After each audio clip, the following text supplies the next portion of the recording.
Siang semuanya, terima kasih atas kesempatan yang diberikan kepada kelompok kami selaku kelompok 2 untuk mempresentasikan hasil diskusi kami tentang prakarsa perubahan yang dijabarkan lewat Bagja. Ya, jadi prakarsa perubahan kami itu ialah membuat model pembelajaran menarik, outdoor activity demi terciptanya murid mandiri, kreatif, serta bertakwa kepada Tuhan Yang Maha Esa. Nah, untuk kita mulai dari B, daftar pertanyaan di situ. Yang pertama, apa yang akan kami lakukan dalam membuat proses pembelajaran yang menarik? Nah, kemudian siapa saja yang terlibat dalam kegiatan tersebut, serta bagaimana cara menerapkan model pembelajaran tersebut. Nah, untuk daftar tindakannya, ialah yang pertama, melihat materi pembelajaran dengan menyeluruh, kemudian diklasifikasikan. Nah, setelah itu modelnya, kita memilih satu model yang dinamakan dengan metode direct instruction. Nah, ini apa sih metode direct instruction itu? Ialah jadi ketika kadang kita belajar di dalam kelas itu, kita hanya kadang menjelaskan, misalnya perkalian nih. Jadi 2 kali 3, coba lihat perkaliannya, kita disuruh menghafal. Nah, ketika kita belajar di luar ruangan, nah seperti hari itu kami belajar di pinggir sungai, di situ kan batu-batu banyak nih. Nah, kenapa ada itu namanya metode direct instruction? Nah, di situ kita menginstruksikan langsung, kita contohkan dulu 2 kali 3 tuh yang bagaimana sih, bagaimana caranya sampai dapat 6. Jadi kita ambil batu dulu 3. Nah, ambil ini 1 kali 3 ya, 1 2 3. Ini 1 kali nih di bawah. Kemudian kan 2 kali, jadi ambil lagi 1 2 3. Nah, ini 2 kali. Nah, kemudian coba dihitung ada berapa jumlahnya. Nah, di situ kan langsung mereka langsung menyentuh barangnya dan memang langsung menghitung secara langsung. Nah, kemudian di situ juga pada saat pembelajaran itu bisa di mix dengan pelajaran yang lain. Misalnya hari itu kita belajar matematika, hanya saja kemarin kita belajar bahasa Inggris tentang number. Nah, jadi pada saat itu juga kita bisa mengatakan begini, sudah paham kan perkalian? Sudah. Nah, bagi-bagi tadi caranya bagaimana? Yang 6 ini, 6 dibagi 2. Kalau dikumpul 22 hasilnya berapa? Itu kan mereka akan praktek bagi-bagi batu itu sendiri. Nah, ketika mereka sudah paham, bisa nih kita masukkan bahasa Inggrisnya. Kemarin belajar numbers itu, coba 3, angkat batunya yang 3. 1 2 3. Itu kan langsung diambil. Jadi perintah secara langsung yang direct instruction itu lewat outdoor activity. Nah, kemudian yang kedua, mengomunikasikan dengan pimpinan, kemudian berdiskusi dengan siswa terkait kegiatan. Nah, setelah itu juga menyusun daftar tindakan serta apa yang dibutuhkan. Nah, kemudian kita masuk ke dalam student agency-nya. Nah, untuk voice itu pertama-tama kami akan menanyakan kepada murid tentang di mana proses pembelajaran akan dilaksanakan. Nah, jadi di situ ada pilihan, ada anak-anak yang menyarankan, kita di lapangan Bu, atau ada juga yang bilang sungai, pinggir danau, kebun, atau di pelabuhan. Nah, itu adalah suara mereka. Nah, setelah itu ketika sudah didiskusikan, sudah ada yang memilih lapangan, sungai, pinggir danau, pelabuhan. Ternyata yang voting tertinggi itu adalah di sungai. Nah, jadi ini dikali. Ternyata pilihannya yang paling banyak itu ialah di sungai atau di kali, karena di situ rindang, tidak panas.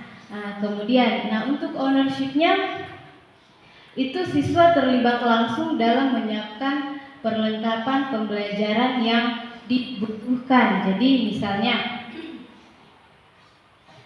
kita tadi belajar itu, jadi mereka bisa membawa bukunya sendiri, jadi tidak perlu gurunya yang tenteng-tenteng. Jadi mereka mempersiapkan sendiri biar nanti ketika selesai pembelajaran mereka tidak langsung seminar sudah langsung bubar sendiri, tapi nanti juga diajar untuk menjaga kebersihan lingkungan itu. Kertas yang habis dipakai jangan langsung dibuang di situ agar tempat belajarnya tetap nyaman dan bisa digunakan di lain waktu. Kemudian untuk apa yang menjadi kesulitan dalam membuat metode pembelajaran direct instruction? Kesulitannya ialah perhatian anak-anak itu mudah teralihkan oleh keadaan dan objek alam. Yang bagaimana itu yang biasa mereka belajar, terus di atas tiba-tiba ada lewat burung, itu ada urip, atau dengar bunyi rusa loh, jerat berhasil. Itu kan biasa kan kedengaran kalau rusa itu kan, itu ada lagi rusa tertangkap. Jadi itu habis itu konsentrasi mereka itu teralihkan lagi. Kemudian bagaimana sih kedua cara mengatasi? Ialah membagi anak-anak ke dalam kelompok kecil, kemudian memberikan tanggung jawab terhadap setiap siswa untuk dikerjakan. Jadi guru harus berkreasi untuk bagaimana agar anak-anak itu full action, maksudnya tidak ada jeda untuk mereka menghayal. Jadi entah selain mengerjakan tugas, ketika mereka fokus mengerjakan tugas berarti tidak ada waktu untuk melihat ke tempat lain. Jadi kita kayak memberikan akal, misalnya dikerjakan dalam waktu ini ya. Jadi ketika mereka dikejar sama deadline, jadi mereka akan buru-buru, tidak akan ada waktu menghayal. Biasa kan ada yang memang sudah siapkan ketapel, kalau sudah tahu mereka mau ke sungai, jadi itu mereka itu kan banyak batu, jadi sementara mengerjakan tugas perkalian ini lewat burung langsung amat. Jadi itu karena mungkin hari itu saya tidak mengatur waktunya dengan baik, jadi ada waktu untuk mereka berleha-leha. Oke, dan untuk bagian G, apa kebiasaan baru yang bisa didapatkan saat menerapkan model pembelajaran tersebut? Hal barunya itu ialah anak-anak akan lebih aktif dan bisa bereksplorasi lebih lagi. Kemudian untuk J, apa langkah sederhana yang perlu dilakukan? Yang pertama ialah mendiskusikan dengan peserta didik, serta itu siswa memutuskan lokasi belajar yang nyaman. Seperti tadi mereka pilihnya di sungai. Kemudian siapa yang dapat memberikan masukan, dan itu di bagian A ya. Siapa yang dapat memberikan masukan dan memantau dalam proses pembelajaran? Yang bisa dapat memberikan masukan itu ialah kepala sekolah, teman sejawat, dan juga siswa. Ini siswa nanti itu ya terkait apa yang mereka rasakan setelah proses kegiatan pembelajaran tersebut, bagaimana perasaan mereka setelah belajar di luar ruangan. Kemudian tadi lupa untuk aset atau sumber daya itu, di situ ada sungai, batu-batu, dan pohon-pohon. Kemudian untuk waktunya itu biasanya dilaksanakan pada hari Kamis dan Jumat pada saat jam terakhir, itu kan jam-jam mengantuknya anak-anak. Kemudian penanggung jawab itu ialah guru kelas. Demikian presentasi kami. Waktu selanjutnya saya berikan kepada tim penilai.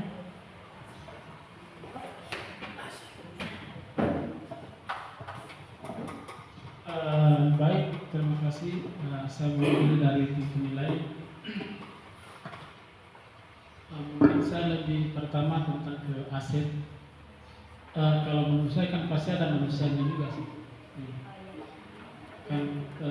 Ketika sumber daya sungai batu-batu kan ya. Kemudian antara choice dan choice sama. Sebenarnya sama, sebenarnya beda.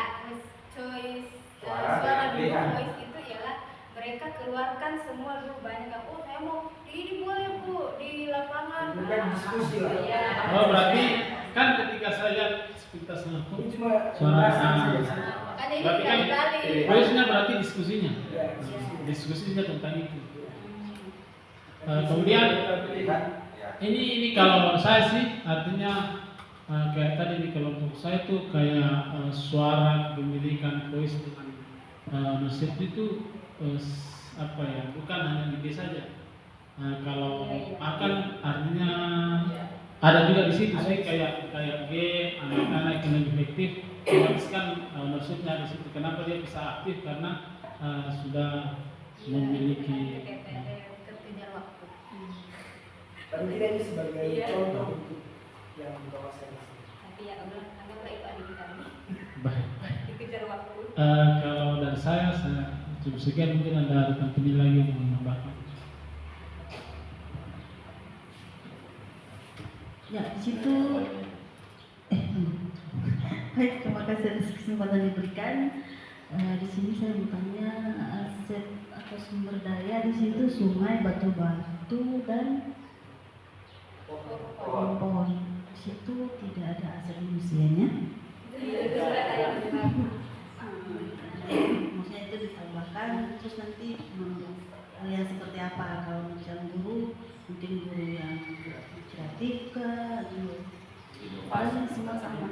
Atau juga tadi dikejar batu jadi tidak terinci, lebih hancur lagi. Oke, baik, itu saja dari Pak. Baik, kita kembalikan ke pemateri. Ya sekarang disebutkan nilainya. Enak aja. Baik, terima kasih untuk penilaian. Karena maksimalnya 4, berarti poin B 4, terus A 4, G 4, kemudian J 4, terus A-nya 4,9. Luar biasa, sama-sama. Apa ini? Yuk berdiri yuk. Salah, semangat. Ayo gerakan boleh. Yuk. Cepat-cepatkan tanganmu. Geleng-geleng kepalaku. Goyang-goyangkan pinggulku. Ku hentak-hentakkan kaki. Goyang kiri, goyang kanan. Putar ke kiri, putar ke kanan. Goyang kiri, goyang kanan. Putar ke kiri, putar ke kanan. Lagi, yuk. 1, 2, 3. Ku tepak-tepakkan tanganku. Ku geleng-gelengkan kepalaku. Ku goyang-goyangkan pinggulku. Ku hentak-hentakkan kakiku. Goyang kiri, goyang kanan. Putar ke kiri, putar ke kanan. Goyang kiri, goyang kanan. Putar ke kiri, putar ke kanan. Luar biasa. Belum ditempel. Dan Kita yang sekarang bergerak.